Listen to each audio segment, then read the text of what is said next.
Ива от сутрин до обед. Днес започваме кампания "Имаш ли дете" с Фондация Майки за донорството.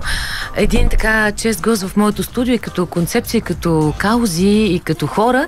Мариела Куртева сега е при мен. Здравей! Здравей, бе! Много ми е драго да обявя тази съвместна кампания. Вики, която обикновено е другият човек тук, и хората, които ви познават, просто ви знаят така. Мариела и Виктория от Майки за донорството. Къде е тя обаче ще разберем след малко, ще проследим по телефона. Разбира се, обяснението е свързано отново с донорство и с светли каузи. Но кажи ми, тъй като това е ваша идея, какво представлява тази кампания "Имаш ли дете"? Честита баба Марта на всички слушатели. Честита баба Марта и на те.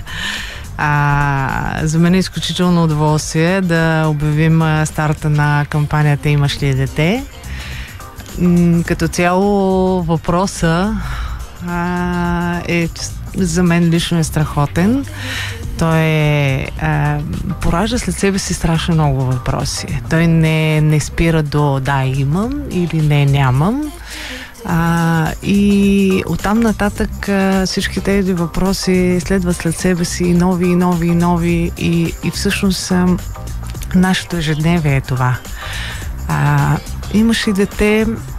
Напоследък така наблюдавам, че обществото ни много се променя и в интерес на истината си даваме едно от нещата, ако мога така да се изразя, когато опознаваме човека срещу нас, питайки го дали има дете или виждайки, ако случайно се запознаем в един и същи миг с детето му, как се грижи? Има ли дете? Какво мисли за децата, ако няма дете? Какви проблеми има, когато има дете?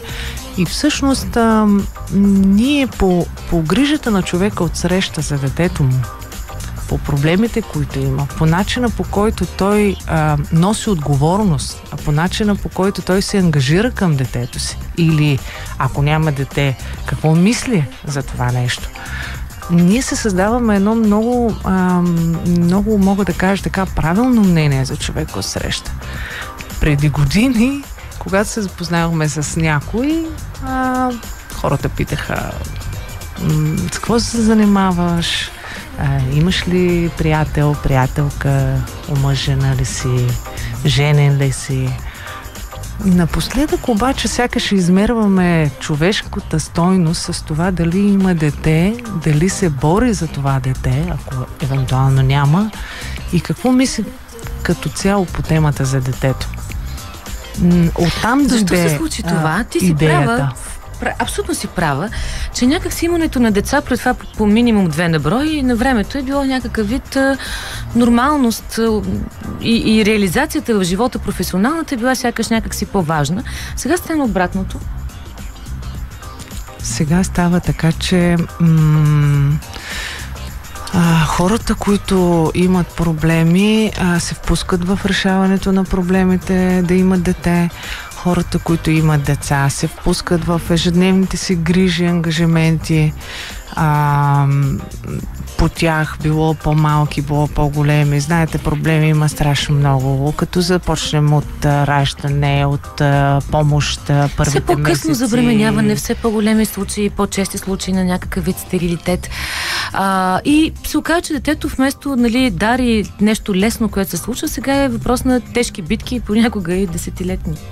Именно. Точно както ти го каза преди години, този въпрос не съществуваше. Сякаш това беше въпрос на нормалност. Да, беше даденост. Беше нещо, което никой нямаше съмнение. Просто беше... не се задаваше. Сега обаче нещата са съвсем различни. Именно за това въпрос "Имаш ли дете" сега е важен, интересен, вълнуващ. Ние обещаваме, че няма да говорим проблемно, няма да говорим с притеснение. Напротив, ще създаваме радост, ще даваме надежда, ще даваме отговори. Тук ще ни гостуват изключителни хора. Аз ви обещавам още следващия път един от тях да бъде... няма да го издавам сега обаче като име, но е много светъл човек и много голям доктор и като професионалист и като човек. След малко ще ви кажем за останалите аспекти от тази кампания и за 7-те инвитро процедури с донорска яйцеклетка, които ще дарим. И най-добрата музика днес на 1 март, не случайно да сме живи и здрави, стартираме кампанията "Имаш ли дете?" заедно с Фондация Майки за донорството. Мариела Куртева е тук при мен. Виктория, която е другото лице, глас, присъствие и сърце на Майки за донорството, е както обикновено вие сутрин сте с едни прекрасни момичета, донори на процедура за пункция, защото вие не преставате да помагате. Всъщност, може би, освен важните разговори, които ще проведем тук за нашето женско здраве, за любовта, за децата, за отношенията с децата, ние всъщност даваме 7 процедури инвитро с донорска яйцеклетка. Защо решаваме да направим това? Какъв е проблема и кои са докторите, които застават до нас? Изключително съм щастлива. Започвам директно. 7 процедури инвитро с донорска яйцеклетка. 5 от тях дарява доктор Стаменов, инвитро клиника Надежда, 1 дарява доктор Ставрев, болница Селена Пловдив, и 1 дарява доктор Бойчев, Свети Иван Рилски, Тутракан. Те откликват. Просто знаят за какво се борим, знаят колко е трудно, и въпреки че страшно много хора се обръщат към тях, и пациенти, и други, всъщност те откликват и застават до нас в кампанията "Имаш ли дете?" С донорска яйцеклетка. Защо? Знаете, ние освен, че с донорството така апелираме, информираме, придружаваме момичетата и момчетата по техните процедури, ние събираме и средства чрез Фейсбук базара, и това ще бъде една много голяма помощ, много голяма подкрепа за всички, които искат да кандидатстват. Инвитрото с донорска яйцеклетка не се финансира от държавата. Така ли е? Да. Защо? Не се финансира от държавата. Причините са много. Едната казва, че няма толкова донори, другата е липса на воля, може би. Всъщност така ли е? Колко са двойките, които по някакъв начин са стерилни и имат нужда точно от донорска яйцеклетка? Тоест остават извън финансирането? Извън финансирането са, да. Единствено Столична община през 2015 година, където се преборихме, тя дава 70 000 лева изцяло и само единствено за инвитро с донорска яйцеклетка, което беше и продължава да бъде най-големия жест на общини в България. Има още 2-3 общини, които нямат изискване да бъдат дали с донорска или да не е с донорска, но като цяло е много малко финансирането. Хората, които се нуждаят, вече достигат 50 000. 50 000 хора, двойки, се нуждаят. Да. Добре, т.е. ние ще бъдем наистина буквално много полезни към тези двойки. Какви са изискванията за кандидатстване в нашата кампания? Веднага казваме, че за да кандидатствате в тази кампания има определен тип изисквания, и Майки за донорството, като жени, които вървят по този път много сърцато, ги определиха. Затова, Мариела, нека ти да ги кажеш. Всъщност по-добре е да кажа не медицинските, защото медицинските те са изписани в сайта. Той е. Всеки, който кандидатства, ще ги види на сайта на FM+. Основните изисквания са да пишат имейл, който имейл да съдържа тяхната история, дали е емоционална, включително с медицинска, както те си преценят, няма проблем. Нека се пуснат ако искат в дълги, ако искат в кратки разкази. Разбира се, трябва да приложат и една снимка, както сме правили до сега в финансирането чрез Фейсбук. Донорството fmplus.net, само да ви кажа. Да, извинявай. Да бъдат готови, да бъдат смели и да вярват. Да бъдат готови, да бъдат смели и да вярват. Снимка и вашата история или мечта, това, което очакваме на донорството fmplus.net. Всеки вторник ще четем част от тези писма. Ние смятаме, че тази история трябва да бъде споделена. Няма защо да я криете или да се срамувате. Напротив, колкото по-откровени сте вие, толкова повече хора ще стават донори и ще помагат на мечти като вашата да се сбъднат. И веднага след това още една прекрасна жена. Ало. Здравей, Вики. Здравейте. Къде те намираме сега? Ние с Мариела сме в студиото, усмихнати, обградени с мартенички, но другото лице и присъствие на Майки за донорство, т.е. ти, не си при нас. Кажи къде си, с кого си? Намирам се в болницата на Надеждата с донори, които днес даряват щастие. 2 момичета, днес е тяхната функция. Тоест, те в момента са отишли там, подлагат се на тези процедури, за да могат да помогнат на други двойки да имат детенце. Представи ми тези две момичета. Тези момичета са уникални. Едната е бъдеща акушерка и вярвам, че ще е много добър акушер, защото е много добър човек. Пътува от Монтана цяла нощ, за да дойде и да дари щастие на напълно непознат човек. Само да кажем, че това дарение е напълно безвъзмездно. Донорите не получават нищо. Да. Абсолютно безвъзмездно, абсолютно анонимно. Другото момиченце е майка на едно много сладко момиченце.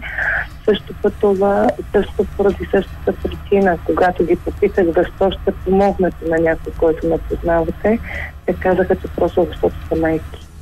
Защото са майки. Откакто вие работите толкова сърцато, увеличиха ли се донорите, жените и мъжете, които в България осъзнават проблема, солидарността с другите двойки и наистина стават донори? Да, увеличиха се в пъти и искам да кажа, че за мен е огромна гордост, че тези момичета ни вярват. До ден днешен, днеска е 2054-та година. 2054-та, ти я знаеш? Да. Всяка една от тези земи аз съм била. Вики, вие сте наистина невероятни. Няма да крия, че Мариела тук леко се просълзи в студиото. Няма да ви прекъсвам повече. Продължавайте всичко това, което правите. Много ти благодаря, че заедно стартираме тази кампания и така поздрави специално прекрасните момичета, които са пътували цяла нощ, за да дарят и да бъдат полезни. Много благодаря и аз ви благодаря и за всичко. И честита баба Марта, всичко работещи в радиото и на всички свои слушатели. Ето това е. Вики си е на поста, както каза, 2054-та? Да. Вие наистина сте винаги до тези момичета. Всяко едно съпровождате, убеждавате. Това, което правите, наистина е невероятно. И смятам, че... колко двойки всъщност вече имат детенция, благодарение на донорски яйцеклетки и така на вашата помощ? Много са. Още от началото на програмата има към 900 бебета. 900 бебета? Страхотни сте. Да. Да. Това е положението. Както виждате, след като тези две жени правят това и стават всяка сутрин рано, за да ходят на пункции с донорите, след като донорите и донорките, всъщност това е глупаво да го казвам в женски род, но в крайна сметка жените се повече от мъжете, няма да го крия и няма да престана да апелирам за това да се промени или поне се изравнят квотите. Те пътуват по нощите, за да отидат да направят тази пункция, да го направят заради семействата, които имат нужда от донорска яйцеклетка. Ето за това хората, които кандидатстват в нашата кампания, искаме да излязат с лицата и историите си, защото това ще вдъхнови още повече хора, защото това ще ги направи съпричастни и така донорите ще знаят в какви каузи всъщност влизат. Така че донорство@fmplus.net за вашата история, снимка, мечта. Споделете я. Доктор Стаменов, доктор Ставрев, доктор Бойчев ще направят своя жест на големи доктори и хора да ви дарят доктор Стаменов 5, доктор Ставрев 1 и доктор Бойчев 1. Процедура, само да кажа сега, че другия път се надяваме доктор Стаменов да бъде наш гост. Един човек, който е изключително заедно. Ще направим всичко възможно да го направим част от кампанията и като глас, и като съвети.